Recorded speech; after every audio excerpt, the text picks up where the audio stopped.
Hello friends, आज हम लोग भाई बहन चैप्टर पढ़ने वाले हैं। ठीक है, वेस्ट बंगाल बोर्ड का क्लास 12 का हम लोग भाई बहन चैप्टर पढ़ने वाले। जैसे आपको बोर्ड में भी दिख रहा होगा, लिखा है भाई बहन चैप्टर। हम लोग अभी चालू करने जा रहे हैं।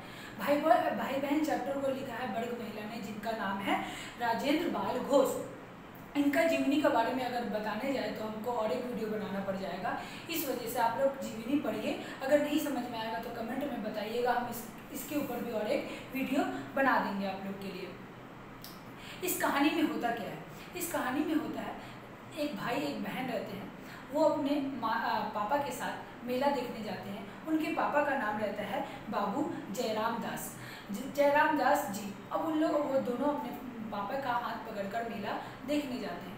जो भाई रहता है वो बहुत 11 साल का उम्र रहता है उसका, और वो उसको सब साहब कर बुलाते हैं लोग। साहब, पहले के ज़माने में लोग मतलब गोरा लोग को देख के अंग्रेज समझते थे, तो उसका भी रंग बहुत सफ़ेद था, इस वजह से लोग उसको साहब कर पुकारते थे।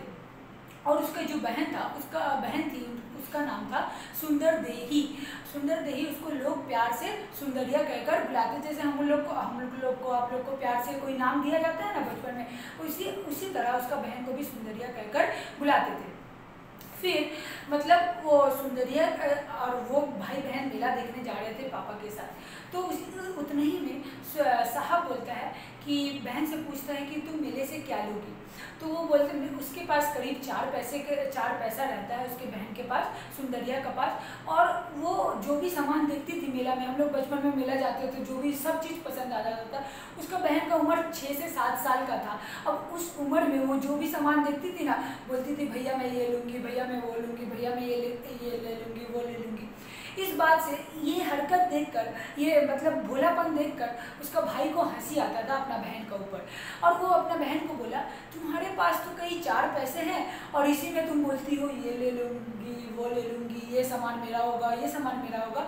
और वो अपना बहन का इस बात से बेइज्जती करना चाहता था। लेकिन उसकी जो बहन थी वो बहुत समझदार थी और वो अपना भाई का बात को बुरा नहीं मानी। फिर उसके बाद वो बुरा इसलिए नहीं मानी क्योंकि उसकी माँ सुंदरिया को समझाई थी कि भैया तुमसे बड़े हैं, इसलिए हर एक चीज़ में तुम्हारा भैया का ज़्यादा हिस्सा मिलेगा और तुमको कम हिस्सा मिलेगा। ये बात वो अपना मन में रखी थी। लेकिन ये बात से, ये चीज़ करने के बाद भी उसका भाई उसका इंसल्ट करना चाहता था, मतलब बेइज्जती करना चाहता था। जैसे हम लोग भी अपना छोटा बहन से मजाक करते हैं, तो वैसे वो भी अपना बहन का बेइज्जती करना चाहता था। और तो वो क्या किया, अपना बहन से उसके पास जितना पैसा था वो 4 पैसा था, 4 पैसा ले लिया। 4 पैसा लेने के बाद वो एक चीज़ का नाम लेकर 4 पैसा उसको, मतलब एक चीज़ में तुम ये ले लोगे, 1 पैसा में ये ले लोगे, 1 पैसा में ये, तो ऐसे 4 सामान का नाम लेकर बोला कि ये लो तुम्हारे 4 पैसा वो पूरे हो गए, तुम 4 सामान ले लोगे। और उसके भाई के पास कई 11-12 पैसे थे। तो वो क्या किया, वो अपना पैसा निकाला और बहन को एक चीज़ कर गिना रहा था। गिनाने का बाद तो उस बात में बहन को खराब लग गया, मतलब उसको इस बात पे खराब लग गया। तो वो क्या कुछ बोली नहीं, वो बोली, अब बहन लोग क्या होती है, प्यारी होती है, वो बोली उसको क्या, उसका अपना भाई का मुंह देख रही थी। मुंह देखने के बाद बोली, क्या भैया आप 11 पैसा, मतलब अपने पैसे में से मुझे कुछ लेकर नहीं दोगे? इस बात पे अगर छोटी बहन हमको बोल दे तो कितना खराब लगेगा। वैसे उसको भी खराब लगता है और इंसल्ट फील होता है। तो उसके बाद और इसमें एक बात बोला गया है, देखो हम लोग अगर जैसे अभी का सिचुएशन है, अगर हम लोग समझदारी से काम ना ले तो हम लोग रह नहीं सकते। तो उसका बहन को ये पता था कि ना, अगर हम लोग गरीब समय में, खराब हालत में समझदारी से काम ले तो हमारा काम निकल सकता है। अगर सोचो हम पहले से गरीब हैं, अगर हम बता रहे हैं कि जैसे मेरे पापा, समझ लो कि एक मिडिल क्लास आदमी है, अगर हम पापा से जिद करें कि नहीं पापा आप हमको आईफोन 12 लेकर दीजिए, नहीं तो हम फांसी लगा लेंगे, ये कोई बात नहीं हुआ, क्योंकि हम अपना सिचुएशन देख रहे हैं और देखने के बाद वैसे रिएक्ट करेंगे तो ये मेरे लिए गलत है, तो मेरा पढ़ा लिखा होना एकदम बेकार हो जाएगा।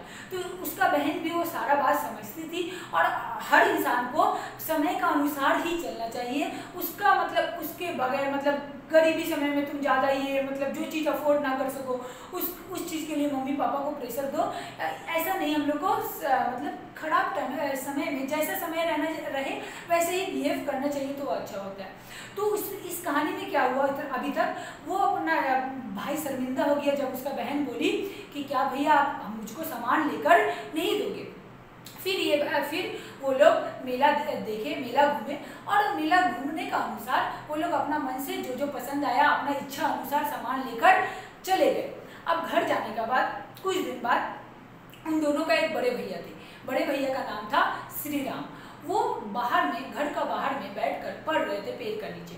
तभी एक किताब पढ़ रहे थे, किताब में तभी वहाँ पे सुंदरिया जाती है और उस किताब को देखती है। तो किताब में एक रेलगाड़ी का चित्र बना रहता है, रेलगाड़ी मतलब ट्रेन का फोटो बना रहता है बहुत अच्छा सा। तो वो अपने भाई को बोलती है कि साहब भैया ये देखो कितना अच्छा रेलगाड़ी का चित्र बना हुआ है। तब क्या होता है, तब साहब आता है, बोलता है तुम ये फोटो की रेलगाड़ी क्या देख रही हो, तुमने तो वो खिलौना देखा ही नहीं जो मैंने 5 पैसे में मेला से खरीद कर लेकर आया हूँ, रेलगाड़ी। तब वो जाता है घर में, झट से जाता है और अपना सारा खिलौना लेकर आ जाता है। और ये देखकर उसका बहन भी जाती है, वो भी मेला से जो सामान खरीदी थी वो भी लेकर आ जाती है। अब क्या होता है, अब वो दोनों अपना अपना खिलौना एक दूसरे को दिखाते हैं और उसके भाई जो श्री राम है वो भी उन लोग का हरकत देख रहे हैं। तो साहब बोलते हैं अपनी बहन को, क्या तुम मिट्टी का खिलौना खरीद कर लेकर आ गई, मुझे देखो मैं कितना मस्त खिलौना लेकर आया हूँ, इसमें चाबी वाला सिस्टम है। बचपन में जो खिलौना आता था उसमें चाबी दे दिया जाए तो वो चलने लगता था, घुमा देने से मतलब चाबी, और वो रेलगाड़ी चलने लगता था। तो साहब का खिलौना ऐसा था और सुंदरिया का मिट्टी का खिलौना था। अब श्री राम भैया ये सब बात को देख रहे थे, नोटिस कर रहे थे। तो वो बोले, वो इस बात पे देखे कि वो अपना छोटी बहन का इंसल्ट कर रहा है, मतलब उसको नीचा दिखाना चाहता है। तो श्री राम भैया बोले कि अपनी छोटी बहन को कि सुंदरिया तुमने जो किया है बहुत अच्छा किया है, तुमने अपने देश का सामान खरीदा है और ये विदेश का सामान खरीद कर लाया है जिससे हम लोग को बहुत नुकसान होता है। और साहब को ना बहुत ईगो था, मतलब अहंकार, उसको अगर कोई छोटा दिखा दे तो खराब लगता था। तो उसको अपना बड़ा भाई का बात भी खराब लगा कि उसके बड़े भाई उसको छोटा क्यों दिखा रहे हैं। तो बड़े भाई उसको बोलते हैं ना, तो आज से तुम अपने असली नाम से जाने जाओगे, हरिराम।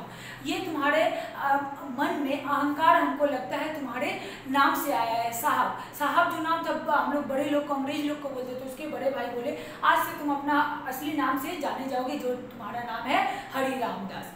तब क्या होता है, अब ये बात खराब लग जाता है उसका भाई को। तो वो बोलता है, साहब बोलता है कि मैं तो सामने वाले बनिया का दुकान से खिलौना खरीद के लाया हूँ, विदेश को पैसा कैसे दे दिया, विदेश को मेरा पैसा मतलब अलग देश को मेरा देश से पैसा बाहर कैसे दिया, मैं तो रामलाल से जिसको जानते हैं मैं उससे खरीद कर लाया हूँ अपना खिलौना। हम लोग भी वही करते हैं ना, हम लोग कोई सामान खरीदते हैं अपना जान पहचान दुकान वाला से, तो हम लोग क्या बोलते हैं कि ये तो वो तो सामू का दुकान से हम ये सामान खरीद के लाए हैं। तो सही बात है, हम लोग पैसा तो सामू को दिए, लेकिन क्या सामू वो सामान बनाया है? नहीं, सामू वो सामान नहीं बनाया है। तो इसका मतलब क्या होगा, अगर हम उसको पैसा देते हैं वो पैसा कम से कम बाहर भेजेगा या बाहर देश को देगा ही, तो घूर फिर कर पैसा बाहर ही जाता है अगर वो चीज़ अपना देश में ना बनाओ। तो यही बात उसका भाई उसको, बड़े भैया श्री राम उसको समझाते हैं और बोले, और सुंदरिया को बोले कि तुमने एकदम सही काम किया है, जो मिट्टी का खिलौना खरीदा है कुम्हार से, कुम्हार मतलब जो मिट्टी का बर्तन खिलौना बनाता है, इससे क्या होता है, इससे वो पैसा अपना देश में रहा और वो बेचारा कुम्हार जो मेहनत करके बनाया उसका पेट भी बढ़ गया खाने के लिए। और वो बोले कि अगर ये तुम 5 पैसा कुम्हार से कुछ खरीद लिए होते तो उसका भला होता और वो भरपेट खाकर सो सकता था। कितना लोग हमारे देश में ऐसे हैं जो गरीबी से, भुखमरी से मर जाते हैं। हम लोग इसका जिम्मेदार हम लोग ही है, हम लोग आगे बताएंगे। तो ऐसे ये बात हम बोलना चाहते हैं, आगे कहानी में आगे बताया गया है कि हम लोग छोटा मोटा सुई डोरा रस्सी फस्सी के लिए भी करोड़ों रुपया अपना देश से बाहर भेज देते हैं, क्योंकि हम लोग अपना देश का सामान खरीदते नहीं है और अपना देश का सामान जो लेता है उसको हम लोग नीचा दिखा देते हैं, ये बाबा चीप प्रोडक्ट यूज़ कर रहा है, इंडिया का बना प्रोडक्ट यूज़ कर रहा है। यही अगर हम लोग ब्रांडेड कपड़ा यूज़ करें, ब्रांडेड सामान यूज़ करें दूसरा देश का, तो हम लोग बोलते हैं वाओ कितना अच्छा है। तो इससे क्या होता है, हम लोग का छोटा मोटा चीज़ के लिए करोड़ों करोड़ों रुपया देश से बाहर निकल कर चल जाता है। और इसका जिम्मेदार हम लोग खुद है। हम लोग क्या बोलते हैं, इंडिया का कंडीशन ऐसा हो गया है, इंडिया ऐसा हो गया, इंडिया में इतना गरीबी है, इंडिया का हालत ये खराब है, हम लोग सब बोलते हैं। लेकिन उसका असली जिम्मेदार हम लोग खुद है, क्योंकि हम लोग अपना देश का सामान खरीदते ही नहीं है।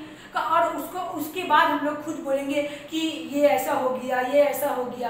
क्या अगर अपना मन से पूछो कि क्या तुम अपना देश का बना हुआ सामान यूज़ करते हो जो दूसरा को उंगली दिखा रहे हो। और हम लोग का आदत ये भी खराब है, अगर हम लोग यूज़ नहीं करते हैं तो दूसरा कोई अपना देश का सामान यूज़ करता है तो उसको नीचा दिखा देते हैं। ये सारा चीज़ करने से हम लोग का ही देश का नुकसान होता है। फिर भी हम लोग अपना देश को बोलते हैं भारत सबसे महान है, लेकिन हम लोग को भी और महान बनाने के लिए और मेहनत करना पड़ेगा इसके लिए। तो हम यही बोलना चाहते थे आप लोग से कि बड़े भैया उसको ये सारा बात समझाने का बाद बोले कि अगर तुम अपने देश का बना हुआ सामान, अपने देश से प्यार करोगे तो मैं तुमको एक देश में बना हुआ एक अच्छा चीज गिफ्ट करूँगा आगे जाकर, ठीक है। तो ये सारा बात अपना भाई को भी समझाए और बहन को भी समझाने का बाद अब ऊपर में जितना बात अभी हम आप लोग को समझाए, ये दोनों भाई बहन का बीच में बात हुआ, तीनों भाई बहन का बीच, और ये बात हुआ आज 20 साल हो गया है। मतलब उस कहानी का अनुसार 20 साल बीत चुका है। 20 साल बाद जो साहब थे, मतलब हरिराम वो आज एक नामी वकील बन चुका है और कानपुर का वकील बना है वो। और कानपुर में बहुत वकील है, वो इकलौता वकील है, वो बहुत वकील है। लेकिन अगर देश प्रेम का नाम लिया जाए, देश के लिए जो सबसे आगे खड़ा हो, उसमें सबसे पहले हरिराम का नाम लिया जाता है। मतलब वो अपने देश के लिए मतलब हमेशा अपने देश के लिए आगे रहता है, देश के लिए लड़ने के लिए तैयार रहता है। वकील तो बहुत है, लेकिन वो हरिराम जो है वो अपने देश को आगे सबसे आगे अपना देश को मानता है। और जो उसकी बहन थी सुंदर देही, जिसको हम लोग सुंदरिया बोलते थे, उसका भी शादी 11 साल का उम्र में उनके माता पिता कर दिए थे। और वो शादी किए थे एक नामी जमींदार से।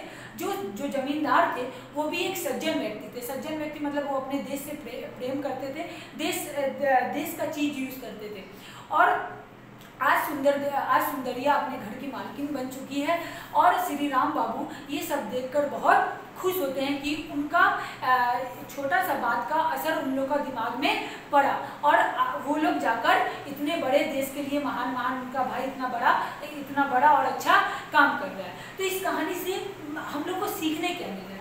देखो श्री राम बाबू क्या किए, जब उनका भाई और बहन छोटा था तो उनका मन में एक बात भरे जो उनका मन में हमेशा रह गया। और वो मन में रहने का कारण ही क्या हुआ, वो अपने देश से प्रेम करने लगा।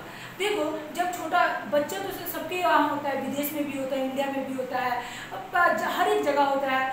तो जैसे अब इंडिया का बोले तो इंडिया में जैसे बंगाल में तो बंगाली बच्चे लोग बंगला बोलता है, बिहार में होने वाला बिहारी बोलता है, गुजरात में होने वाला गुजराती बोलता है।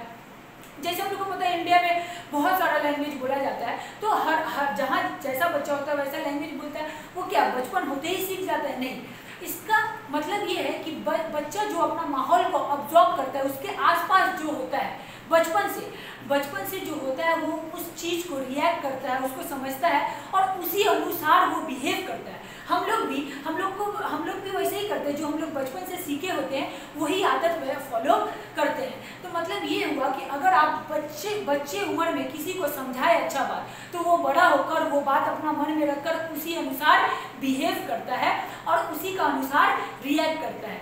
तो इस कहानी